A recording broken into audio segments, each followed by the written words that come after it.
So ఇంకా మా mummy నేను రాగానే పద గణేష్ దగ్గరికి వెళ్ళిపోదాము, చూద్దాం పద 40 feet గణేష్ని పెట్టిందంటే బిగ్ బజార్లో వెళ్ళి చూద్దాం పద అంటే అవునా 40 feet అని చెప్పేసి వచ్చేసినాం అనమాట. ఇక వచ్చి ఇక అక్కడికి వెళ్ళేలోపు ఇంకా ముందు ఇంకో గణేష్ ఉంటే అక్కడికైతే వచ్చేసినాం పూజ అవుతుంటే. ఇక పూజ అయిపోగానే వాళ్ళైతే ప్రసాదం పెట్టడం స్టార్ట్ చేశారండి.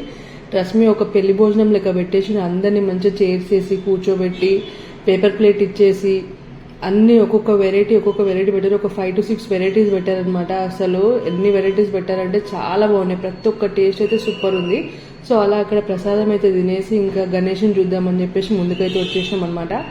సో ఇంకా నాకైతే నిజంగా అక్కడ నడుస్తుంటే మాత్రం ఖైరతాబాద్ ఫీలింగ్ వచ్చింది. నేను లాస్ట్ ఇయర్ ఖైరతాబాద్కి వెళ్ళాను, సో అదే ఫీలింగ్ వచ్చింది. ఖైరతాబాద్ గణేష్ లానే అనిపించింది.